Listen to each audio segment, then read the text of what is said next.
Okay, ወሰንን ለመግዛት ወሰንን ምንድነው የሚያስፈልገው የጥያቄም ብዙ ይመጣል ነው ሶስት ነገር ናቸው አምገና ሶስቱን ሜንሽን ላድርግና ባንኮች የሚጠይቁት አፕሩቭድ መሆናችንን አንድ ዲተርሚን የሚያደርጉበት እሱ በደርዋይ ዝም ብሎ ላይክ 1000 ከፈቀዱላችሁ ክሬዲት ሙሉን 1000 አትጠቀሙት ግን ቤት ሲገዛ መኪና ሲገዙ የምትከፍሉት ኮስት እንዳለ የሆነ ነገር የምትከፍሉት ኮስት እንዳለ ቤት ሲገዙ መጀመሪያ የሚከፈሉ ኮስት የምታረጉ ወይ በካሽ የምትሰሩ whatever you know ብዙ ዲቴል አንገባም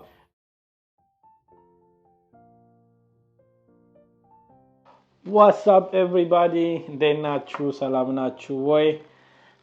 I'm back again ተመልሰናል በመጀመሪያው ቪዲዮ ብዙ ሪስፖንሶች አግኝተናል አንዳንድ ሰዎች ሜሴጅ አርጋችሁናል እና ይሄ ፎሎ አፕ ቪዲዮ ነው about real estate now if you haven't already please subscribe share like you know what to do you know all the terms we are on TikTok and Instagram like allen join the family እቺን ካልኩኝ ወደ ስራዬ መለሳለሁኝ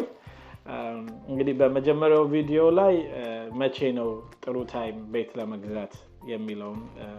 እንግዲህ እኔ ከገባኝና አንደርስታንድ ካደረኩበት መንገድ አድሬስ ለማድረግ ሞክሬያለሁኝ ቤት ለመግዛት መቼ ነው ጥሩ ሰዓት when you ready to buy a house እና ማርኬቱን ታይም ለማድረግ መሞከር ምናምን it's really hard unpredictable ነው ስለዚህ especially ለመጀመሪያ ቤት ገዢዎች instead of paying a high rent ready ከሆናችሁ ግዙ የሚል መልእክት ነበር ያለኝ if you have not seen that video it's going to be somewhere down there so እሱን እዩ ይሄኛው ደግሞ ሁለተኛው ቪዲዮ ነው so okay ወሰንን ለመግዛት ወሰንን ምንድነው የሚያስፈልገው የጥያቄም ብዙ ይመጣል ምንድነው መግዛት የሚያስፈልገኝ ነገር እንደዛ ምናምን የሚሉ ጥያቄዎች ይመጣሉ ብዙ ጊዜ ያው ቢዝነስ ውስጥ ስላለንና በጣም ሲምፕል ነው ሶስት ነገር ናቸው አምገና ሶስቱን ሜንሽን ላድርግና ከዛ ሜቢ ብሬክ ዳውን አደርጋለሁ ያው ኦፍ ኮርስ አንድ ነገር ለመግዛት አንደኛ የሚያስፈልገው ምንድነው ኢንካም ያስፈልጋል ኤኒቲንግ መኪናም ግዙ ምንም ግዙ ኢንካም ያስፈልጋል ሌላ ሪል ስቴት ላይ ደግሞ ክሬዲት ሂስትሪ ክሬዲት ስኮር የሚያስፈልግ ነገር ነው ሶስተኛ ደግሞ ያው cash is king you already know without cash it's almost impossible to do anything እና so እነዚህ ሶስት ነገር ናቸው ትንሽ ሞር ኤክስፕሌን ላደርግላችሁ ኢንካም ስንል ምን አይነት ኢንካም ነው የሚያስፈልገን ጥሩ ጥያቄ ነው ብዙ ጊዜ ባንኮች የሚጠይቁት የሁለት አመት የወርክ ሂስትሪ ይጠይቃሉ ብዙም ሰው የሁለት አመት ወርክ ሂስትሪ የት ነው የምትሰራው ታክስ ሪተርንህን W2 እነሱን ማምጣት ይኖርብናል 2 years work history unless ፕሮፌሽናል ስራ የምትሰሩ ከሆነ ፕሮፌሽናል ስራ ማለት አሁን ዶክተር or nurse IT ነገር ውስጥ ምናምን የምትሰሩ any professional accountant all of that stuff እንደሱ አይነት ስራ የሚሰሩ ብዙ ጊዜ የጆብ ኦፈራቸው ካምፓኒ ኦፈር ያደረገላቸው ነገር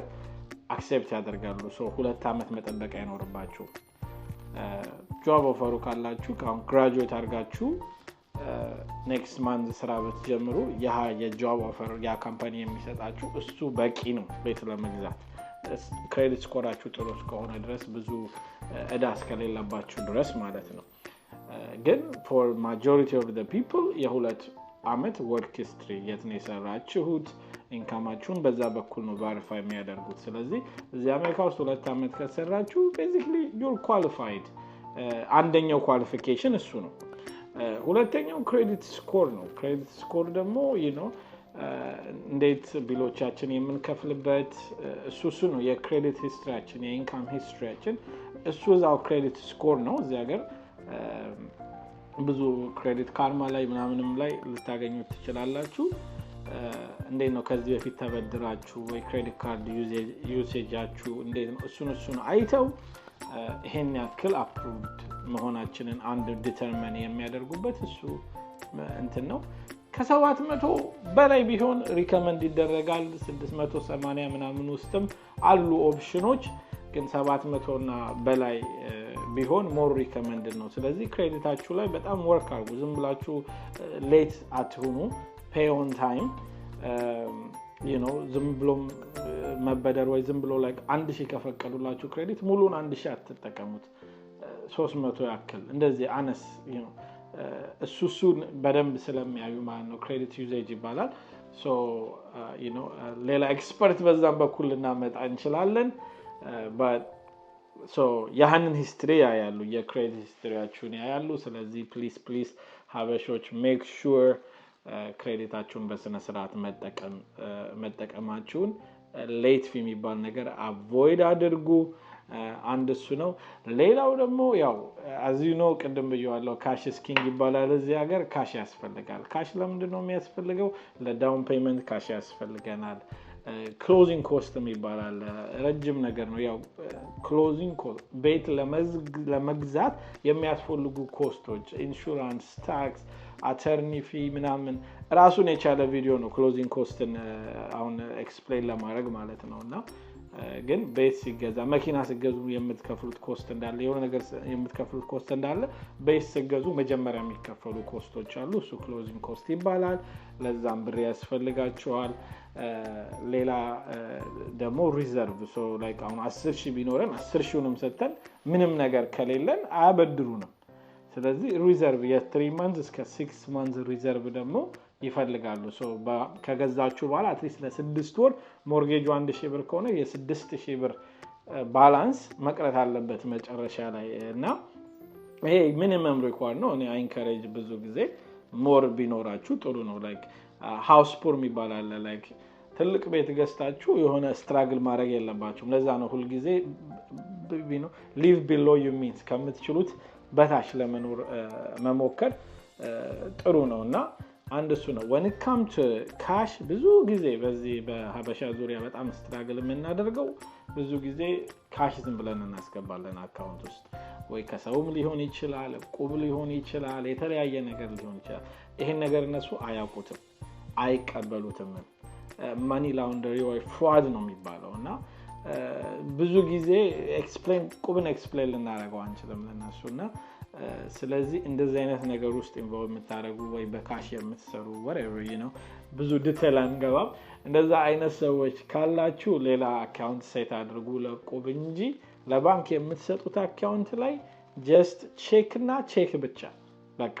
ቢዝነስ ከሆነ የቢዝነስ ኢንካማችሁ ፋይል ያለበለዚያ ግን ከቼክ ውጪ 2000 ብር ከዚህኛው ሰው 3000 ከዚህኛው ሰው ምናምን ብዙ ጊዜ ፕሮብሌም ውስጥ የሚከተን እሱ ነው ድናይም ልንሆን እንችላለን ስለዚህ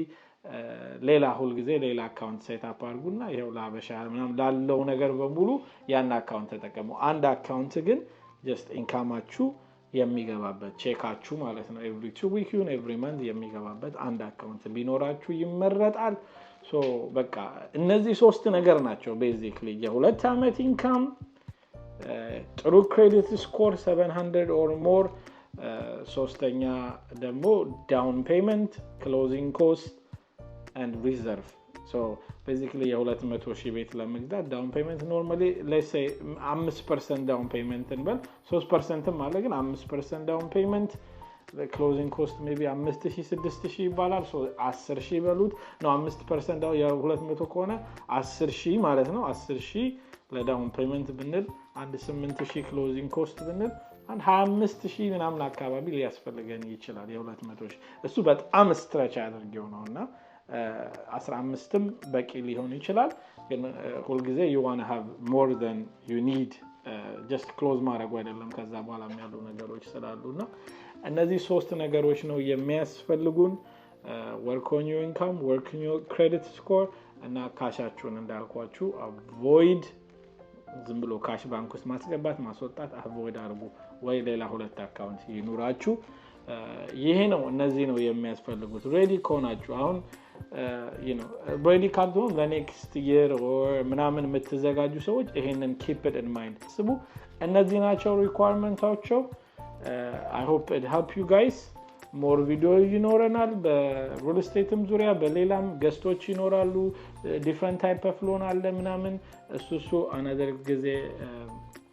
ቪዲዮ እንሰራበታለን ስለዚህ make sure you like us subscribe share ይሄ ነው ያለን ኢንፎርሜሽን income credit score and cash እነዚህ ሶስቱ ነገሮች ናቸው የሚያስፈልጓችሁ thank you for listening በጣም appreciate እናደርጋለን question ካላችሁ anything ካላችሁ feel free to comment below or send us a message on different platform we'll be quick to answer more video መስራት በዚህ በኩል ስራልን የምትሉም ካሉ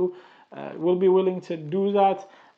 until next time thank you very much we appreciate you guys make sure you subscribe don't just be watching subscribe it doesn't cost you anything thank you guys namaste